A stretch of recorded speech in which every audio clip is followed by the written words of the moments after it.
Hello everyone and welcome to my channel. I'm Tadanshu and today I'm going to be uh, driving the all new Toyota Innova Crysta. Well, actually I have driven it and I'm going to be sharing my impressions about the Innova Crysta. How good is it in terms of the looks, in terms of the interiors, in terms of the cabin quality, in terms of space, and even of course performance as well.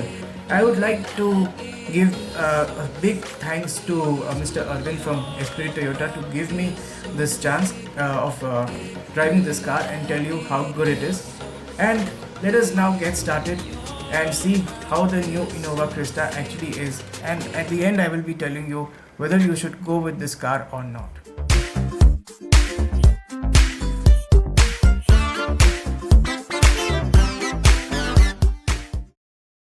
Let's start by talking about the design of the Innova Crysta. As you can see, the front end of the Innova Crysta is very aggressive this time, and it does look really nice because the front end has got this big grille that sits on the center with nice gloss black and chrome finish on offer, which really looks premium.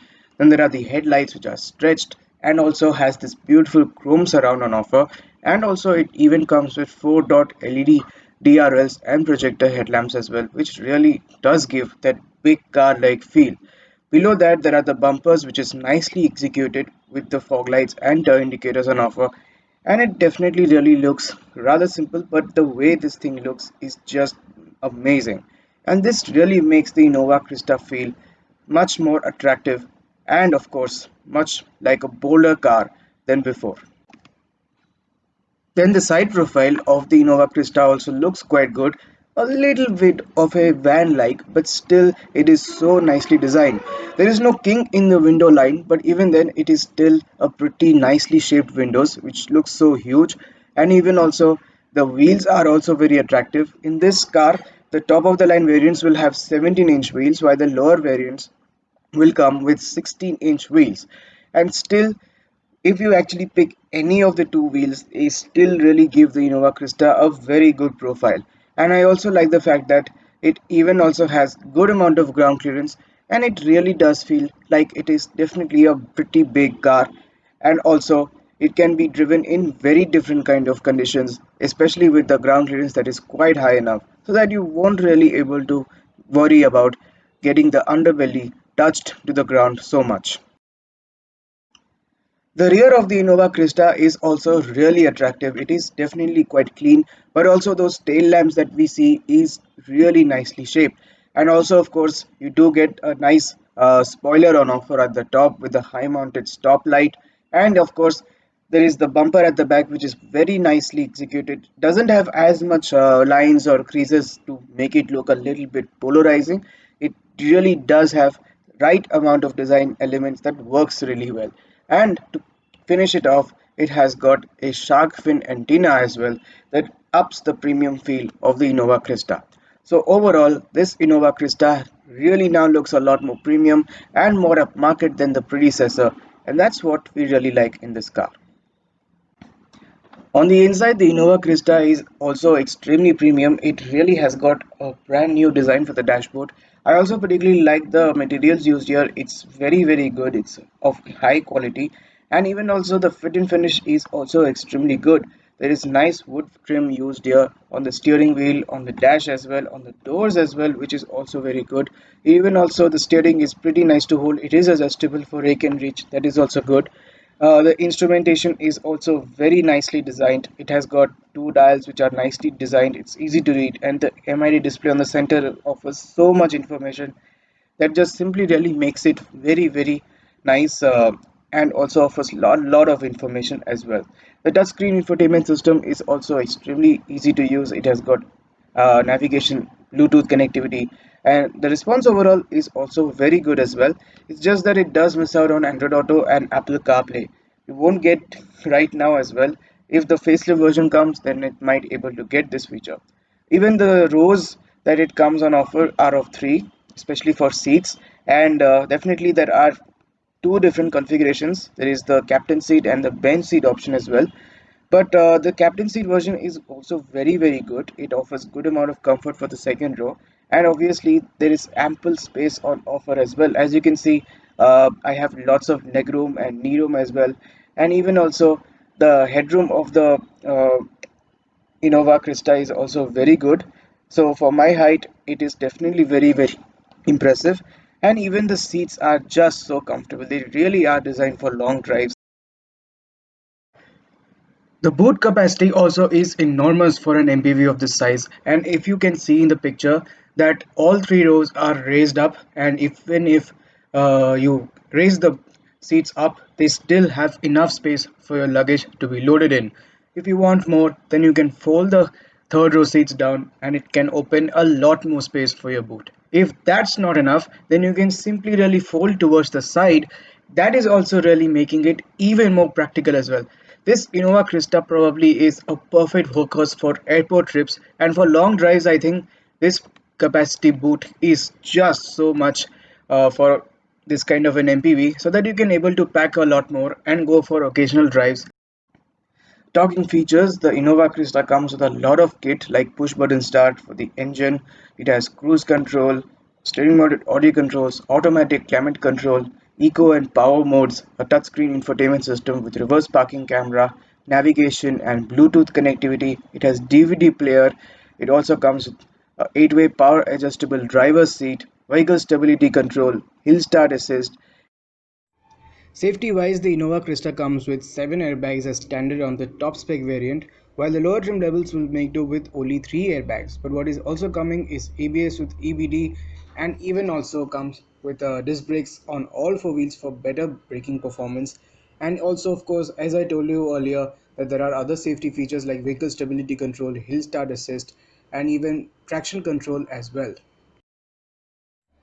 Another thing is that the Innova Crysta is also extremely solidly built as well. The moment you actually close the doors, that solid thud comes in and definitely really distinguishes the Innova from its other rivals, whose build quality is not really quite as strong as the Innova Crysta.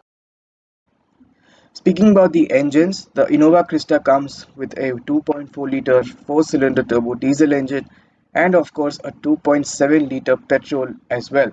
I drove the 2.4-liter version and this produces about 150 horsepower and 360 Newton meters of torque. This comes fitted to a 5-speed manual gearbox, and definitely this engine and gearbox combo is absolutely brilliant. I did drove the 2.4-liter version with the manual gearbox and I have to say that it is absolutely brilliant. The engine packs so much punch. It really feels very, very strong, and even also when you really get going, this really feels extremely easy to drive. What I also did found is that the 5-speed gearbox was slotting very well. I also did found the clutch was quite light for a car like this. I thought it would be heavy, but it is extremely light. The steering feedback was also good. It was also pretty light. And surprisingly, the ergonomics was also pretty good. It takes some time to get used to, especially for setting a perfect driving position to see the road perfectly. But once you get that, it is definitely perfect and you really can able to drive this thing quite easily. I also did found the power delivery of this engine is extremely smooth. It feels very strong right from 2000 rpm, and even also I did found is that it definitely also behaves differently, especially when you change the modes of the engine. So it has two modes, that is eco and power. In eco mode, the power delivery becomes even more linear, but still it really revs quite nicely and feels strong. But if you want a much stronger punch, then put into power mode and it really gets going and it gets a lot stronger as well. This engine revs all the way to about 4000 rpm or maybe 4500 rpm as well. So it really is even strong. And also when you do even push it harder, you will definitely find the engine gets a little audible. Body control also is surprisingly good in this car. Whenever you actually really drive at higher speeds, it has got very good stability. It feels absolutely rock solid as well. There is not much body movement as well. Little bit of that it can be felt, but it's actually very, very strong as well. I also did found that the steering is absolutely light in lower speeds, but it actually really weighs up well and of course offers good amount of feedback and is very confidence inspiring as well. I did took a U-turn as well, and I did found the steering also comes back to its center very easily, and that is also extremely good. So the steering overall is great in terms of feedback and feel, and the overall confidence that you get in this car is also fantastic. It really is absolutely amazing to drive this thing. Even the ride also, it's also very nice and absorbent. It almost soaked up bumps and potholes quite nicely, but on the road itself, we did found it was having not very much potholes or speed breakers, but few speed breakers were there, but we did actually found that it really was absolutely fantastic. The suspension quality, the way this has been tuned for our roads is also just brilliant. So overall, this car is absolutely comfortable for long drives, and obviously, this is really going to be something that you will definitely like when you really go for a long drives itself. The brakes on this car is absolutely epic. It really has good bite and feels very progressive and even offers a good amount of confidence. And it really does stop the car very quickly, despite being a little heavy, because it is definitely a heavy MPV at the end. But the way this actually really stops is very unbelievable. So then the Innova Crysta is a very great MPV, and it is definitely the one that you really can able to go for because it is a very spacious MPV with lots of space, good amount of comfort, and of course it feels very premium as well with good amount of features. And its ambience is also fantastic because of the ambient lighting, and even the way this thing looks is just brilliant. Even the quality of the cabin, the engine performance also, and even the overall driving pleasure is also extremely good as well. There is also the amount of bite I got from the brakes. It's just absolutely fantastic. It really is a car that you really can go eyes closed